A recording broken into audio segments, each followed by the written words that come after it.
Bilan de fin de saison du Canadien de Montréal. C'est aujourd'hui que le tout va se passer du côté du complexe sportif CN à Brossard. Également ici dans le studio Albi le Géant avec Pascal, avec Chouine.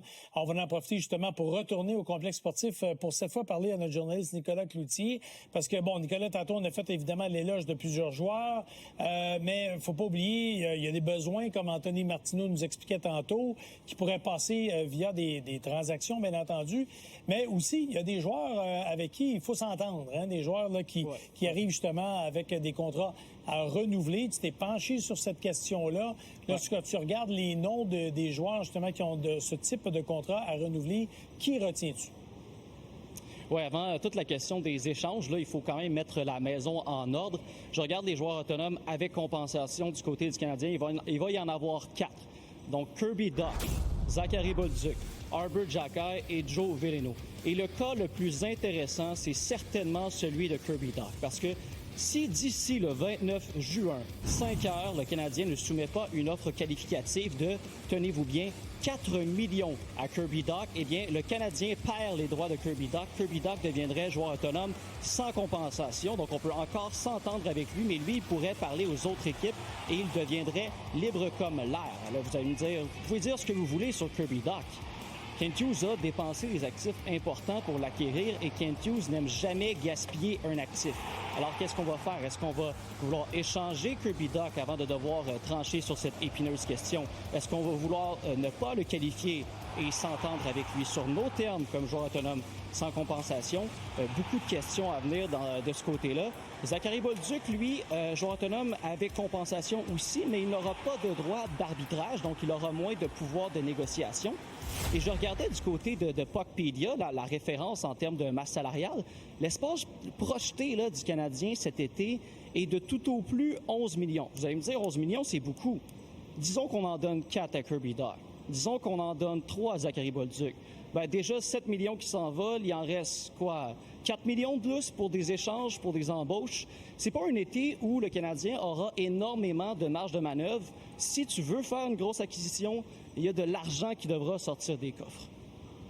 Ouais, écoute, c'est bon que tu soulignes ce montant d'argent-là. En même temps, bon, l'offre qualificative envers Kirby Dach, les gars, juste, tu sais, reste là, je veux savoir quand même l'input des gars là-dessus. 4 millions, je veux dire, oui, on peut le garder, puis là, on a beau faire l'offre qualificative, ça ne veut pas nécessairement dire qu'on va le signer non plus à ce montant-là. Bien, si tu lui fais un offre, d'après moi, si Kirby Dach reçoit un offre autour de 4 millions, il va la prendre avec le genre de saison, les dernières saisons qu'il y a eu. Moi, je serais prudent avec ça. Moi, je pense pas que je la donnerais, cette offre qualificative-là, surtout à 4 millions. Comme Nicolas vient de le mentionner, tu veux, même si c'est un petit peu d'argent, tu veux pas la gaspiller. On parle d'un gars qui a quand même 15 points en 37 matchs, très propice à se blesser et qui a pas vraiment donné tant de positifs au club du Canadien. Il y a quelques flashs ici et là, mais moi, je serais très prudent dans son cas. OK. Retournons donc parler à Nicolas, parce qu'il y a 2 autres gars sur ta liste là, qui sont quand même très intéressants aussi. Joe Veleno, d'un côté, qui a quand même accompli du boulot là, honnête, on va le dire, avec cette saison. Absolument. Le Canadien Arber Xhekaj aussi. Ouais, ce sont 2 gars qui auront des droits d'arbitrage. Là. Évidemment, je pense pas qu'ils seront en mesure de demander la lune. Ils vont accepter des contrats fort raisonnables. Mais oui, Joe Veleno, ça s'inscrit dans le genre de joueur que tu ramènes parce que, bon, le rapport qualité-prix va être intéressant. Il va demander quoi? Tout au plus 1 million, 1,5 million, va t'aider en infériorité numérique. Et Arber Xhekaj, ben, écoutez, c'est un 6e, 7e défenseur. Peut-être tu en as besoin. Il t'amène de la profondeur en défense à un coût, encore une fois, qui devrait être raisonnable. Il faut s'attendre à ce que le Canadien s'entende avec ces 2 joueurs-là cet été.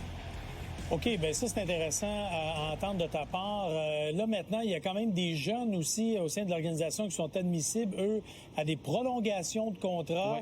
Ouais. La liste est un peu plus courte, mais c'est quand même des joueurs d'importance.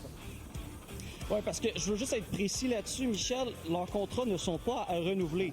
C'est juste que, bon, dès la tombée du 1er juillet, ce seront 3 joueurs, Oliver Kapanen, Ivan Demidov et Jakub Dobeš, qui seront admissibles à prolonger leur entente au-delà de la prochaine saison.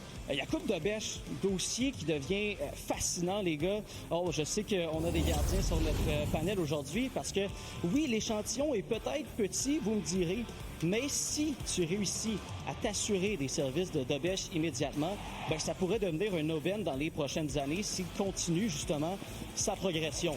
Dossier d'Ivan Demidov aussi qui retient beaucoup d'attention. Encore là, comme dans le cas de Lane Hudson, il faudrait s'attendre à ce que le CH soit agressif dans ce dossier-là si on veut contrôler la valeur annuelle moyenne du contrat. Parce que si Ivan Demidov fournit une deuxième saison qui est extrêmement intéressante dans la Ligue nationale de hockey, ben, il y aura des arguments supplémentaires pour négocier. Alors, on peut s'attendre à une stratégie similaire là, dans le cas du Canadien, la même qui avait été préconisée avec Lane Hudson dans le cas de Demidov. Et bon, il y a aussi dans la liste là, Oliver Kapanen qui sera admissible à une prolongation de contrat le 1er juillet. Peut-être que dans le cas de Kapanen, on va vouloir attendre un peu avec ce qu'on a vu en séries éliminatoires. OK.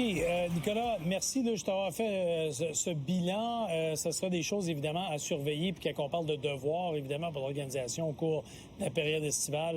Encore une fois, la liste, on voit, là, c'est pas chose faite nécessairement. Merci beaucoup. On va s'en reparler un peu plus tard, Nicolas.